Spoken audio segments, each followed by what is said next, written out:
Você está viajando por outra dimensão, um lugar não apenas da visão e do som, mas também da mente. Uma jornada em uma terra maravilhosa, cujos limites são os da fantasia. Sua próxima parada, além da imaginação.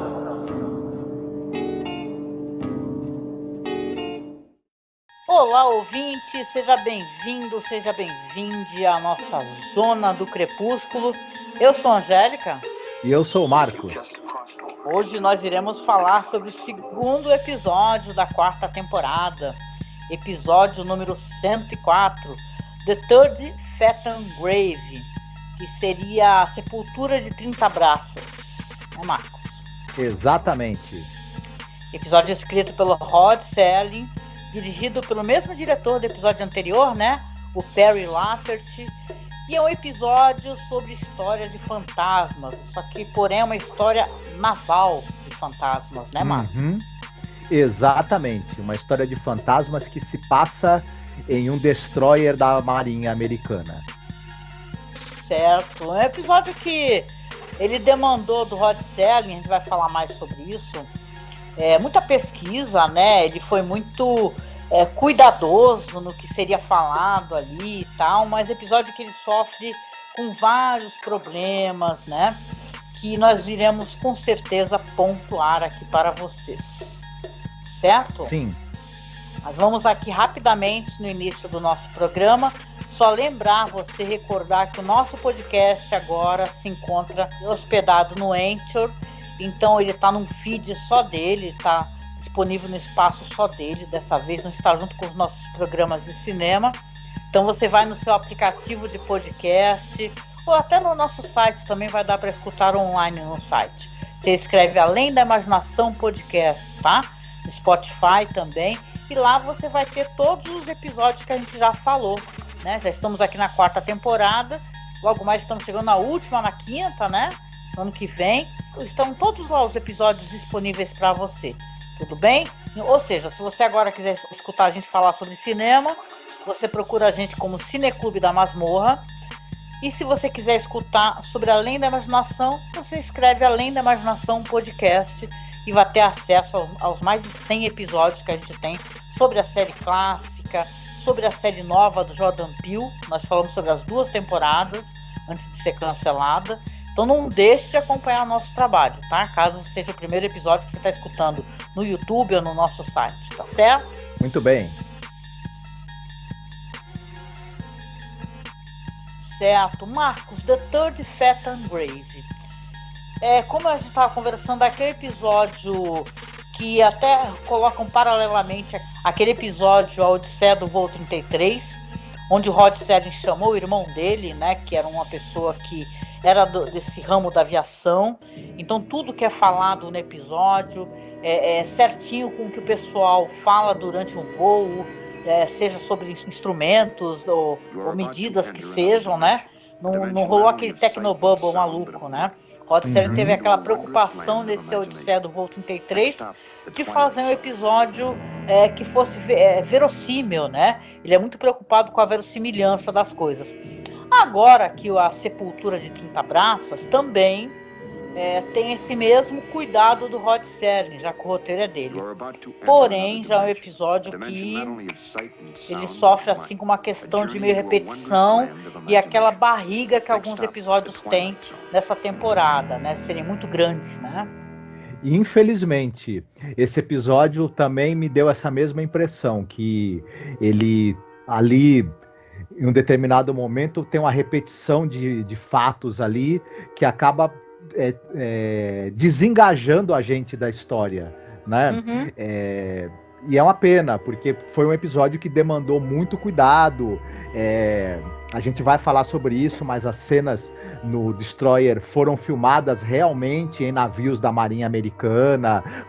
Teve todo um trabalho de consultoria para que tudo que é dito, as falas técnicas, a maneira como existe essa coisa da hierarquia, como se comporta um capitão, como é o dia a dia, quais os procedimentos numa situação como essa que acontece no episódio, que procedimentos seriam tomados. Tudo isso foi muito pesquisado e houve consultoria para que tudo fosse muito verossimilhante, né? Mas isso acabou não casando com essa coisa de ser uma história que é uma história de fantasmas, né? Então a história de fantasmas, ela pede um outro tipo de abordagem, não tão realista, algo muito mais climático. E a gente vai chegar nisso à medida que a gente for falando a respeito do episódio, né? Sim, com certeza. E como você falou, né? Esse episódio teve muito cuidado, assim, de como é que vai ser feita a filmagem. Então, as tomadas externas, por exemplo, elas foram feitas no USS Mullinix, né? Algumas tomadas internas foram filmadas a bordo do USS Edison e também algumas tomadas foram filmadas na própria MGM, né? Principalmente ali nos aposentos do capitão, etc, né? Outra coisa, as tomadas subaquáticas, porque sim, haverão tomadas subaquáticas, né? Que essa é uma história naval, de uma questão de submarino, inclusive, né? Elas foram filmadas num cronograma muito apertado dentro das instalações daquele estúdio Republic Pictures, né? Então teve muita atenção aos detalhes, a maneira como eles falavam, a questão hierárquica, como você colocou, e também reflete essa experiência que o Rod Serling tinha do Oceano Pacífico, né? Essa questão da Segunda Guerra Mundial, porque para quem não sabe, o Serling ele serviu por 3 anos, né, com a 11ª Divisão Aerotransportada do Exército dos Estados Unidos. Ele era um paraquedista. Então, na verdade, esses episódios que tem questões militares e tal, o Serling tem muito cuidado, né? Ele, por exemplo, The Purple Testament, a Quality of Mercy, que a gente já conversou, até mesmo a Odisseia do Voo 33, né, que não é uma questão de militar, mas é uma questão mesmo de aviação, né, aquela preocupação. E histórias de fantasmas, assim, além da imaginação, tem várias legais. E nós falamos de uma boa parte delas, inclusive, né? Tem o Long Distance Call, que é aquela história da vozinha que morre e ela fica ligando pro netinho.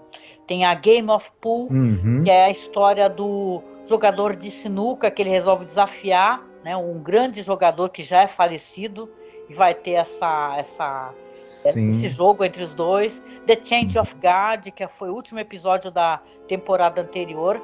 Então você tem vários. A gente vai começar a enumerar, tem vários episódios. Até nessa temporada também tem, né?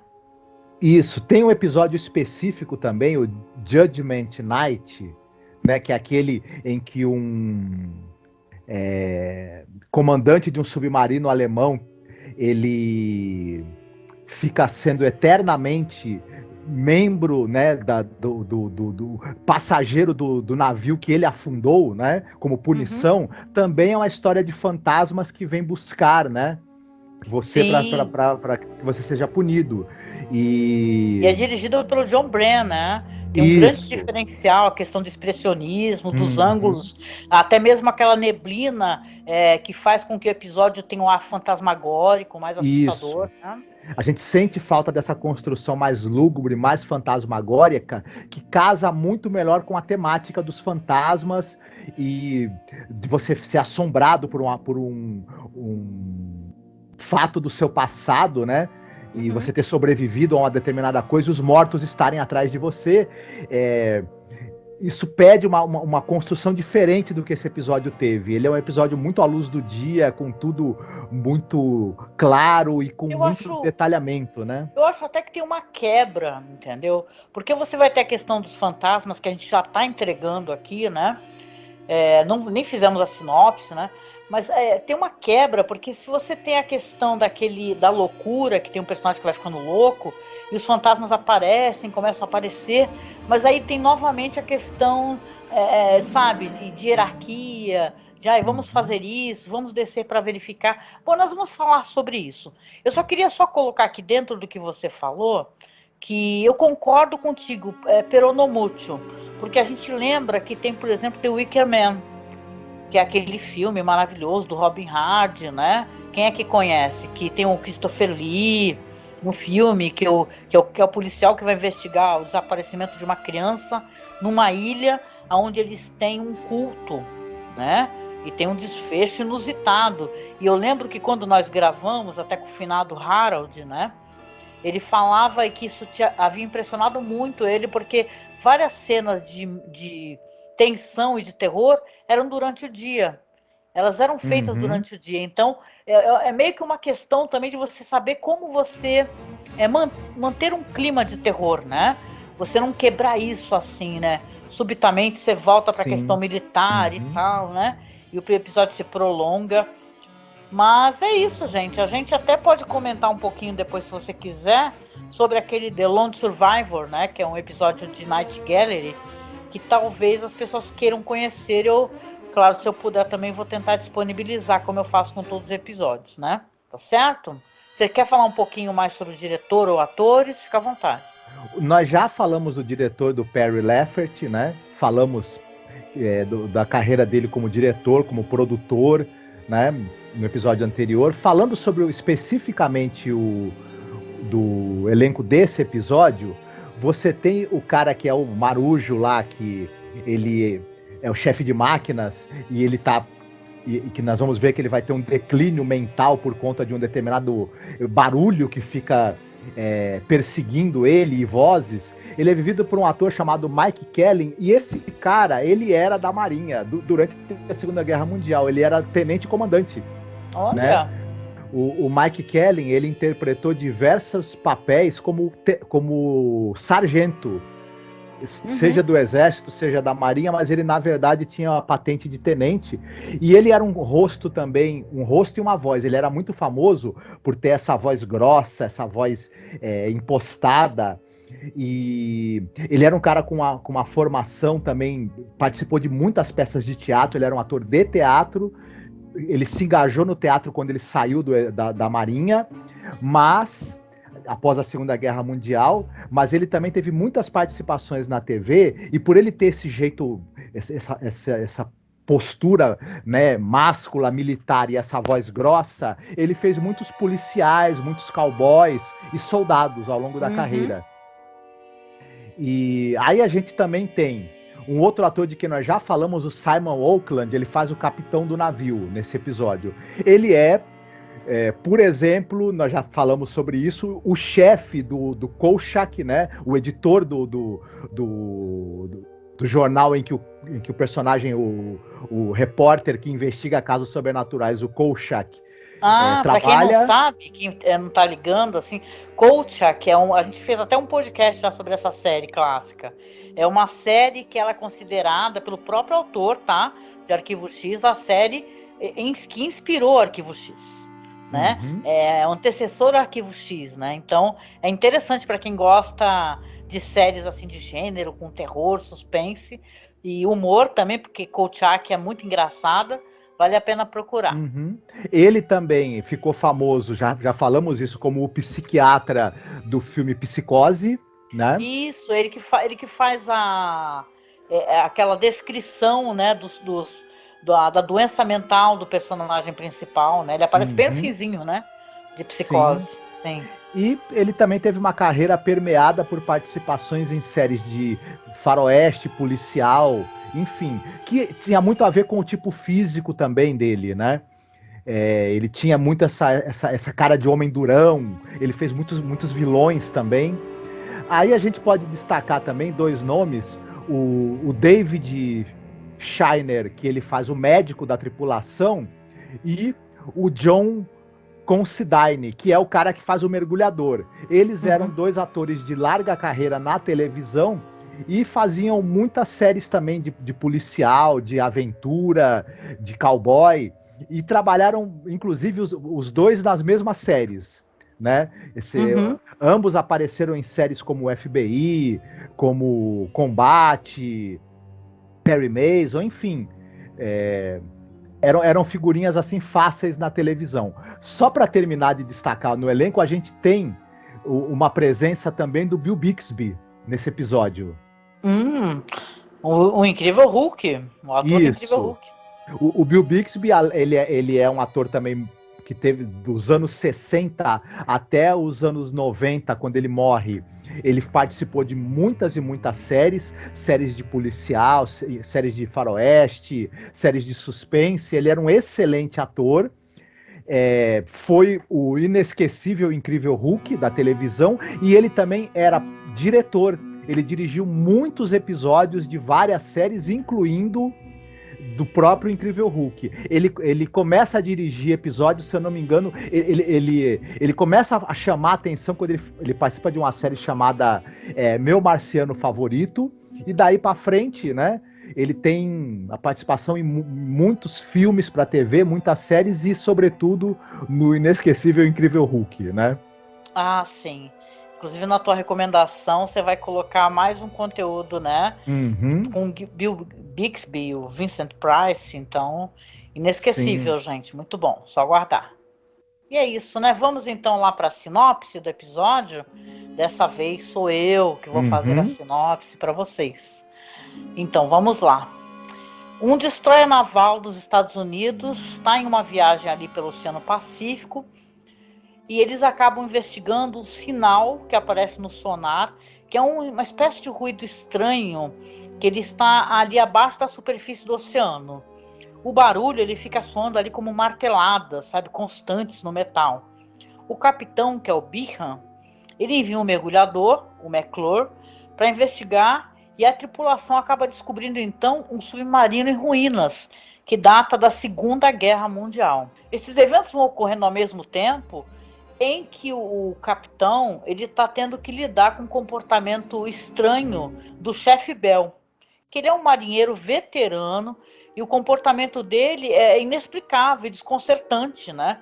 Porque ele fica, por exemplo, atordoado e ouvindo sons, né? Como se estivesse sendo chamado, né? Eles acabam mandando várias vezes esse McClure para poder determinar da onde vem esse som, se esse som vem de dentro do submarino, e acabam não conseguindo, por enquanto, uma explicação, né, para o barulho dessas marteladas.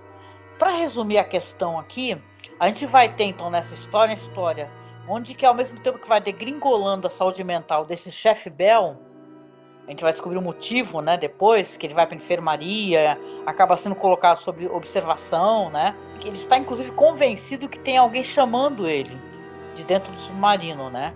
E aí você vai ter toda aquela pesquisa, né, desses tripulantes, né, as várias visitas que eles vão ter que fazer para tentar descobrir por que tem esse som vindo do navio, né? E é isso, né? E as preocupações da tripulação também com esse tripulante que ele está cada vez se sentindo mais atordoado e culpado em relação a alguma coisa que está prestes a acontecer. Exatamente. E aí, Marcos, o que você achou? A gente já meio que entregou que a gente achou o episódio meio, né, uma barriga, né? Ele ficava remoendo as mesmas coisas. Basicamente o que eu falei aqui é o que acontece no episódio. Eles ficam assim, primeiro investigando, aí mandam um cara pra... Aí tem aquelas cenas subaquáticas, né? Manda um cara para verificar, aí o cara sobe, fala uma coisa, aí aparece na enfermaria o chefe Bell ficando louco, aí depois desce o cara de novo, aí chega um comunicado da Marinha que pode investigar, fica meio nesse vai e vem, né? Tem algumas cenas que mais pro final que são legais até, dos fantasmas, mas elas acabam se tornando incipientes, né? Mediante a tanta... Eles ficarem remoendo aquele mesmo assunto lá, ficou meio que se arrastando, né, naquele negócio de mostrar todos os detalhes, assim, como é que funciona essa vida no mar, né, a hierarquia e tal, e a pesquisa em torno disso, né. Ele falha, eu acho, na minha opinião, não sei a tua, enquanto o episódio de terror, ele falha na questão da coerência, né, porque você apontou, né, porque como o submarino é submarino da Segunda Guerra Mundial, eles podem até querer fazer uma investigação e ter os motivos para isso, já que o som foi detectado no sonar, né? Mas não que houvesse uma possibilidade de ter gente viva, né? Se está há tantos anos já afundado aquele submarino decrépito, né? Exatamente. É meio curioso, assim, porque você tem esse barulho que está sendo produzido, eles começam a ter hipóteses. Em um determinado... A gente estava até conversando isso em off, né? Em um determinado momento, eles chegam a cogitar a possibilidade do barulho estar sendo feito por algum sobrevivente. E isso é absolutamente impossível, que um submarino afundado na Segunda Guerra Mundial, nos anos 60, ele está no fundo do mar, ia ter sobrevivente como? Então, é muito óbvio para qualquer pessoa que esteja assistindo que aquilo não é feito por nenhum sobrevivente. É um barulho que é alguma peça metálica. A gente até imagina que na vida real, eles tiveram tanto trabalho em mostrar os destroyers como eles são, a hierarquia dentro de um navio desse, como ela funciona, toda a terminologia técnica que as pessoas falam, os procedimentos, sendo que, na verdade, essa história deles ficarem tão preocupados com esse barulho que o submarino faz é algo difícil de engolir. Por que eles ficariam tão preocupados com isso? Não ficariam, logo imaginariam que é alguma peça metálica solta, não se faria todo esse barulho por nada, né? E aí depois o capitão... Eu também não sei, a gente não tem esse conhecimento, se caso um barulho, veja bem, não somos militares, não temos essa vivência, né? Se por acaso o seu sonar detecta um barulho, um som, se você não é obrigado, na verdade, a verificar o que é, né? Pode ser isso também, né? Eu lembro daquelas histórias espaciais, que a gente gosta tanto de ficção científica, que toda vez que tem uma nave que ela recebe um pedido de socorro, eles acabam sendo obrigados a verificar. Sim. Só que no caso aí, não é um pedido de socorro, porque eles não recebem nenhum comunicado mesmo, né? De rádio, nada disso. E o barulho, eles escutam... não precisa do sonar, eles ficam escutando o barulho mesmo, né? E é até estranho, porque o barulho nem poderia chegar até eles. O estranho realmente é isso, não, mas é pelo sonar, é que o barulho, na água, o som se propaga, entendeu? Mais facilmente. Então você até pode entender e pode tentar, sei lá, compreender essa questão toda. É que nem eu falei, a gente, como não tem essa vivência militar, a gente não sabe se por acaso, se um sonar pega algo, um barulho, eu acho que são obrigados a verificar. Sim. Algo assim. Depois, mais pra frente, que eu acho que começa a ter esse plot de pode ter algum sobrevivente. Agora, claro, não tem a menor condição de ser algo assim, porque vamos recordar as tragédias em submarino que existem aqui, né, no mundo, porque você lembra, por exemplo, daquele submarino russo, que os caras estavam presos, né, aí a Rússia parece que não quis receber ajuda e tal, acabou morrendo todo mundo, entendeu? Eles achavam que se uma equipe de resgate salvasse a tripulação, eles teriam uma equipe de resgate de outro país. Eles teriam acesso à tecnologia do submarino militar russo e não queriam revelar essa tecnologia. Né? Sacrificou os tripulantes, né? Sim. Mas é nesse nível, então as pessoas nunca que um submarino, né, dentro já que eles querem tanta verossimilhança, né, dentro dessa história, teria alguém vivo, né? Imagina, depois de tantos anos, né? Então essa é uma história, eu estava conversando contigo, que ela me lembra o prazer de ler aqueles quadrinhos tipo Cripta do Terror, entendeu? Ela tem uma coisa de Cripta do Terror, só que eu acho que ela se perde nessas voltas e voltas, e ficar remoendo esse assunto marítimo, entendeu? Esse episódio ele sofre muito com o fato dele ter essa metragem, né? É que nem a gente falou do voo, a Odisseia do Voo 33, é um episódio também que tem essas questões técnicas e tal, mas ele é sucinto, entendeu? Você tem o avião que ele não consegue pousar, porque vai se alterando o tempo, né? Na verdade, é meio holandês voador, né? Ele não pousa, ele fica o tempo todo... quando o pessoal olha para baixo, vê dinossauro. Então é uma coisa meio assim, né? Porque o plot nessa história aqui tem esse cara, o chefe Bell, né? Que ele tá vendo alguns tripulantes chamando ele. Aí você vai descobrir o quê? Que na verdade os caras que morreram no submarino estão chamando ele. Mas chamando ele por quê? Que ele está sendo chamado, né? Ele foi porque esse submarino foi afundado, né? Durante a Segunda Guerra, e ele foi o único sobrevivente. Eu não lembro exatamente o motivo, mas ele se culpa também pelo submarino ter sido localizado. Ele comete um erro em alguma coisa que ele está fazendo, e isso acaba fazendo com que o submarino seja localizado pelo inimigo, é torpedeado, mas ele é o único sobrevivente. Só que eu acho que o problema desse episódio também tá na direção. Você tem esses blocos do chefe Bell, que ele começa a ter esse comportamento errante, ele é levado para a enfermaria, aí você tem esses blocos que vão se repetindo. Ele pirando na enfermaria, o capitão discutindo com os outros sobre a piora dele, as incursões do mergulhador do McClure no submarino. As incursões são feitas sempre no mesmo ângulo, na mesma tomada. Elas parecem uma ceninha que fica se repetindo com uma outra variação, mas os ângulos também que são mostrados na enfermaria são os mesmos. Isso acaba gerando uma sensação de repetição que talvez o diretor quisesse dar uma sensação de progressão da coisa, repetindo esses mesmos ângulos e essa mesma estrutura ao longo do episódio. Para nós, público, misturado com aquele linguajar todo técnico ali da Marinha, ficou entediante. E talvez faltou realmente o diretor ter o olhar para o fato de que isso aí ia entediar o público durante, sei lá, 20, 25 minutos, até realmente começar a aparecer os fantasmas. E essa história, que poderia muito bem ser a história de um homem enlouquecido pela culpa, acabar se revelando realmente uma história que tem elementos sobrenaturais. Se isso fosse sugerido desde o início, essa tensão crescente com a presença dos fantasmas teria funcionado melhor, talvez. Né? É verdade, é verdade. Eu acho que aí meio que se perde, né? Quando você tem os fantasmas, são cenas até legais, mas você já está tão enfadado com tudo aquilo, porque, claro, eles querem a intenção é que haja uma progressão ali. Você tem eles investigando, aí o cara vai lá, tenta várias vezes entrar no submarino, tem um momento que ele vai subir e vai falar, conseguimos abrir a porta do submarino, né, e vai ter aquele grande desfecho depois, né, que contando, né, porque, né, assim, o desfecho é que eles vão conseguir entrar, claro, tá com todos mortos lá dentro, mas tem uma pessoa com martelo na mão, isso. Né? Então é isso que me lembrou Cripta do Terror, adorei. Mas, porra, mas tu já tá ali assistindo e tá sacar o negócio, né? Isso. Eles encontram as placas de identificação de alguns dos marinheiros que morreram no submarino, e uma delas é a identificação do chefe, né? Do chefe Bell, que tá lá, que agora tá na tripulação desse destroyer. Ele foi o único sobrevivente, mas a placa de identificação dele ficou lá, né?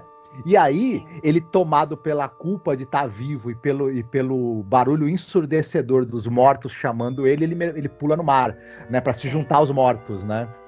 E o pior, depois ele já não consegue ser resgatado, né? Isso. Eles tentam eles até param o navio e tudo, o destroyer, né? Mas infelizmente não tem como, né? O Bill Bixby nessa história, ele faz uma pontinha, né? Ele é um dos marinheiros ali, né? Então você depois vai ter um cara que vai ser tão importante, assim, uma série tão famosa, né, que é o Incrível Hulk, mas aqui ele faz uma pontinha só, e depois ele aparece no Night Gallery também, né. O negócio é que esse é um episódio totalmente assim, que eu colocaria ele no top 10 dos episódios que eu não achei muito bom, assim, chega no final, sabe que no nosso top 10 tem o que a gente fala bem, e depois tem o que a gente fica metendo pau. Fala assim, não, esse episódio é um episódio assim que ele é mais interessante no sentido de você ver o que ele é, olhando para trás, sabe, para todo o conteúdo da série, você falar assim, mas espera, ele ao lado desse episódio ele sofre, aí ao lado de outro, entendeu? Então ele é bem fraquinho, né? Eu tenho uma pena que esse episódio tenha sido escrito pelo Rod Serling, que a gente falou, ele estava sob uma pressão absurda, muita coisa para fazer, dando aulas e tal. Não que a gente esteja aqui justificando, né? Mas o lance é que esse é um episódio que, na minha opinião, ele carece muito de, sabe, ele tinha que ter sido mais enxuto. Talvez ele funcionasse mais se fosse mais enxuto. Eu acho.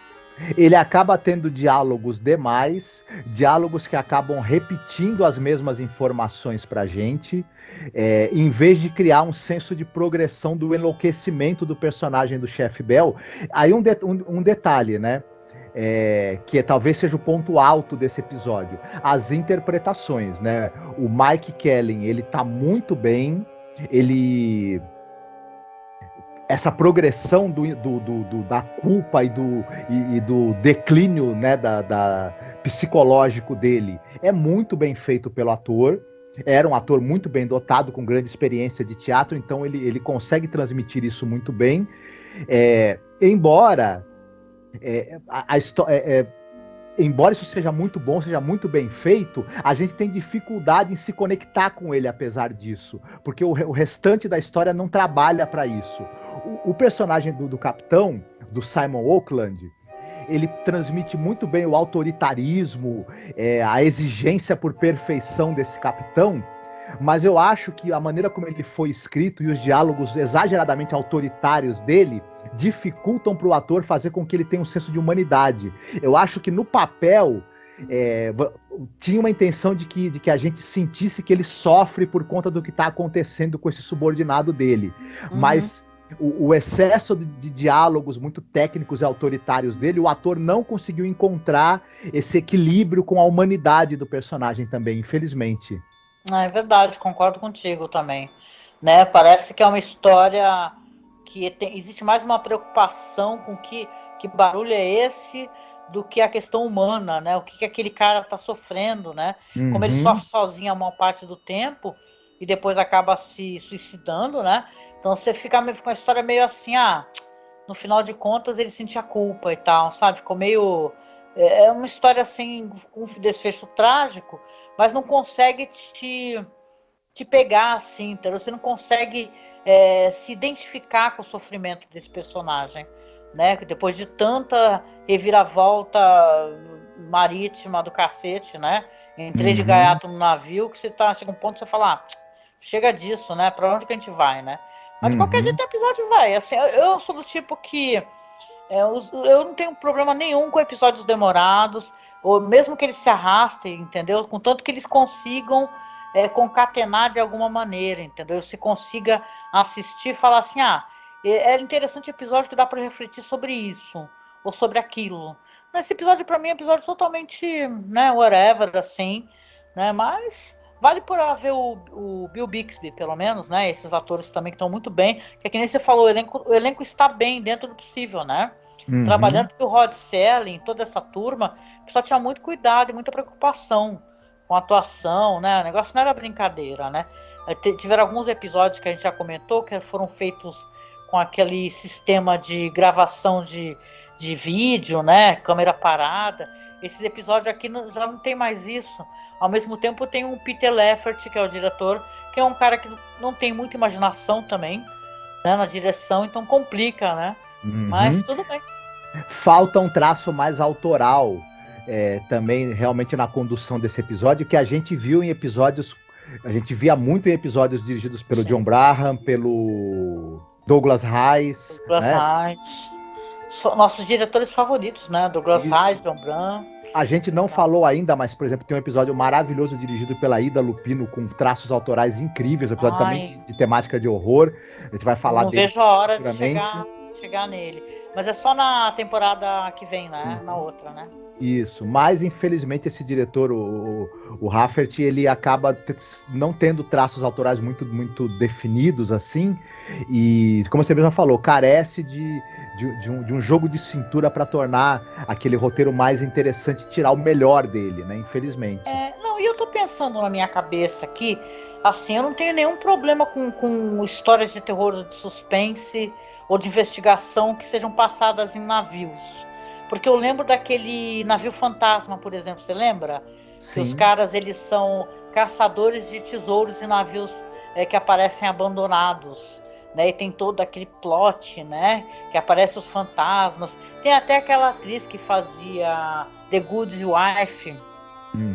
Então você tem várias histórias interessantes. Agora, essa história é muito enfadonha, né? Não chegou mesmo em lugar nenhum para mim. Né? Mas a gente pode fazer, a gente vai fazer o que a gente sempre faz. A gente costuma recomendar algumas coisas legais, para que mesmo se o episódio não foi muito satisfatório, aí você deixa aqui a sua opinião aqui abaixo nos comentários, tá? No YouTube, ou no site, ou no Anchor. Você deixa aqui a sua impressão para a gente saber o que você achou do episódio, tá? E a gente recomenda, vamos recomendar alguma coisa legal, dentro dessa temática de fantasmas e tal, ou com algum ator interessante. Você, Marcos, o que você gostaria de recomendar? A gente falou do Bill Bixby, né? Esse excelente ator, e ele participou, e já que estamos falando de Além da Imaginação e Rod Serling, ele também foi showrunner de uma série de horror chamada Galeria do Terror, isso já nos anos 70. E tem muitos episódios absolutamente clássicos, maravilhosos, e o Bill Bixby participa de um episódio que é da terceira temporada, chamado O Retorno do Feiticeiro, The Return of the Sorcerer, em que nesse episódio tem o Vincent Price.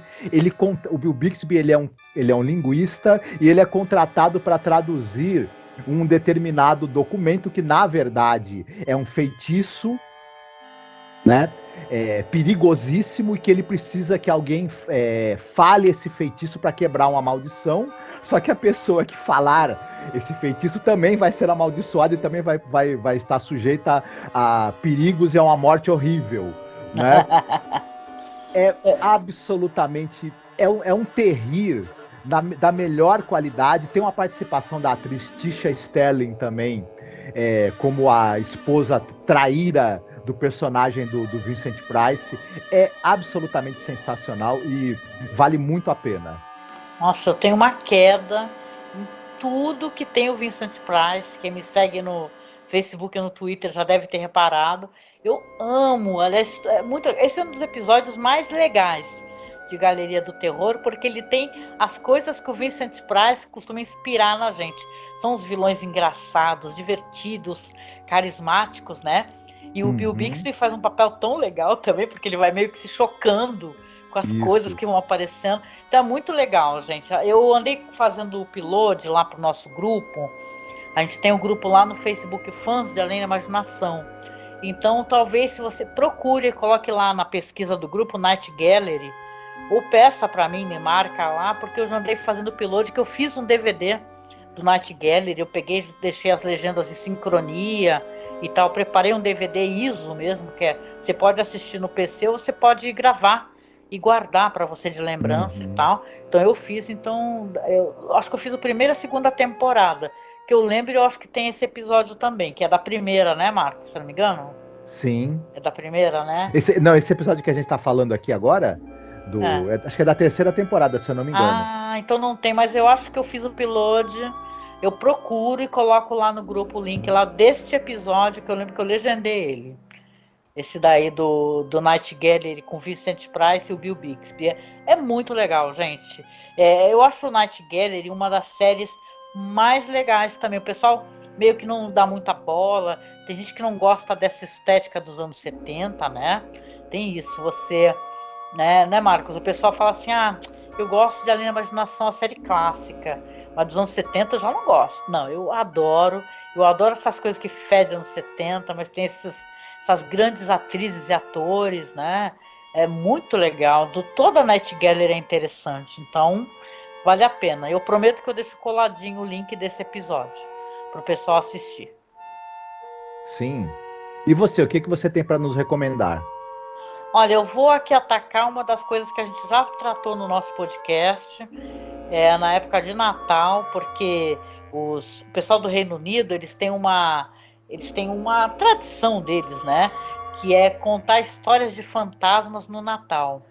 Então você tem a BBC, que é uma das televisões mais importantes, né? Que eles têm aqueles programas baseados em histórias, em contos do M.R. James, que é um escritor muito famoso, que é a Ghost Stories for Christmas, né? Quer dizer que você tem... Hoje em dia tem o Mark Gatiss, que é um ator muito legal também. Ele também revive essa tradição com muito amor e afeto, viu? Vale muito a pena procurar o Ghost Story for Christmas pelo Mark Gatiss. Mas esses episódios dos anos 70, que a gente gravou o podcast, eles são muito legais. Eles têm muitas histórias, obviamente, de fantasmas, né? Você vai ter as histórias dirigidas ali pelo Lawrence Gordon Clark, que são maravilhosas. Eu gosto de várias. Vou deixar o link do podcast para vocês aqui abaixo também. Mas tem uma em particular, que que é chamada Lost Hearts, Corações Perdidos, que é escrita inclusive pelo Robin Chapman, né, baseada ali na história do M.R. James, que é a história de um órfão que ele vai se mudar para a casa de um primo mais velho, mas ele vai acabar tendo visões com algumas crianças fantasmas, né? Só que o jeito que essas crianças aparecem é muito legal, que tem aquele lance do fantasma, da aproximação do fantasma, né?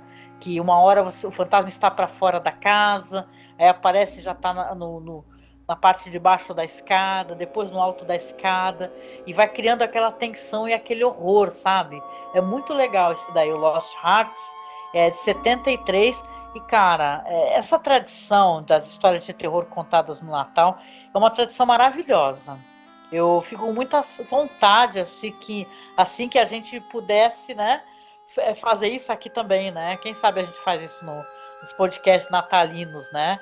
Fala de histórias de fantasma, né? Mas tem altas histórias, gente. Tem uma, por exemplo, que é o The Signal Man, que é baseada numa história do Charles Dickens, né? Porque todo mundo lembra do Charles Dickens, né? Que é famosa, a Christmas Carol, né? Que é o conto de Natal que vai contar do Scrooge. Mas essa história aqui, que é o The Signal Man, poucas pessoas já ouviram falar, né? É um conto até que está publicado, tem em português aqui no Brasil. Então, minha recomendação, com certeza, é vocês procurarem, gente, o Ghost Stories for Christmas, que é essa série da BBC que tem todos os anos, né? Passa todo ano. A gente deixou tudo disponível no nosso site, e o nosso amigo Rodrigo, né? O apelido dele é Lorde Velho, né? Que é um grande estudioso de literatura gótica, de filmes assim de terror clássico. Ele colocou tudo com legendas para você poder baixar. Então vou deixar tudo bonitinho linkado para vocês, e recomendo muito vocês assistirem o Lost Hearts, que é muito legal essa história de fantasma com crianças, muito boa. Pois é, vale muito a pena mesmo. Certo. E dessa vez é você quem vai escolher a música. Você escolheu que música para fechar o podcast, Marcos? Olha, pra gente não terminar num tom para baixo, né? Já que foi um episódio esse que a gente não gostou tanto, vou uma música mais que faça uma certa piada com isso tudo, é o do Oingo Boingo, Dead Man's Party. Essa daí fez maior sucesso, né? Uhum. Eu lembro da. É bem divertida mesmo, né? E pensar que esse cara do Oingo Boingo depois se tornou um tremendo do maestro, né? De fazer soundtracks, né? De filmes, principalmente do Tim Burton, né? Sim, o Danny Elfman é um grande nome das trilhas sonoras, né? Sobretudo dos filmes aí, dessa coisa de filmes de fantasia, né? Como, por exemplo, trabalhou muitas vezes com o Tim Burton, né? É verdade, é verdade. Muito bom, muito boa sua escolha, Marcos. Então, para você que está escutando aqui no YouTube, está vendo o nosso vídeo no YouTube, dá um pulinho no nosso site, que lá você escuta a música final, tá? Porque no YouTube não tem como tocar, que eles costumam derrubar vídeo que toca música, tá? Então, gente, chegando no finalzinho do podcast, eu faço aquelas recomendações para você acessar a nossa página do Facebook, tá? Curte, segue a gente, dá uma moral pra gente. Primeiro, se inscreve aqui no YouTube, caso você não esteja inscrito. Segue a gente lá no Facebook, @masmorracine. Nós temos nossa página de fotos e curiosidades, que é The Twilight Zone Behind Scenes. O nosso grupo querido, que é Fãs de Além da Imaginação. Tem muito conteúdo do que a gente fala no grupo. Agora a gente tem um canal no Telegram que tem todos os 156 episódios com legenda. Eu não falei no episódio passado, eu tenho que recordar de sempre lembrar vocês, porque se você tem o Telegram no teu celular é fácil, mas também dá para você assistir no PC, sabe? Você instala o Telegram e acessa o canal tranquilamente. É até melhor do que ficar tendo que baixar o episódio, né? Então não deixa de procurar a gente no Telegram, viu? Que eu vou deixar o link aqui na publicação. E se você puder, por favor, siga a gente no Twitter. Nós temos lá o nosso perfil @masmorra_cast ou @cineclube da masmorra. Nós temos os nossos perfis de apoio, que é como você pode ajudar que a gente continue a gravar os nossos podcasts, que a gente continue a poder manter o nosso trabalho online, que é um trabalho de dedicação, de afeto, de pesquisa. Se você puder, procure a gente lá no Padrim, eu vou deixar o link aqui. doe pra gente o valor recorrente, 5, 10 reais por mês, se você puder, ou compartilhe esse podcast, que também ajuda muito a divulgação, tá? E a gente vem chegando aqui nos finalmente, agradecendo a sua companhia, né? Um segura na mão do outro aqui, sai juntos dessa zona do crepúsculo, que dessa vez tá molhada, né, Marcos? Pois é. A piada ruim. Tá certo, gente. Então, beijo pra vocês e até o próximo podcast, tá? Fiquem bem, se cuidem. Tchau, tchau.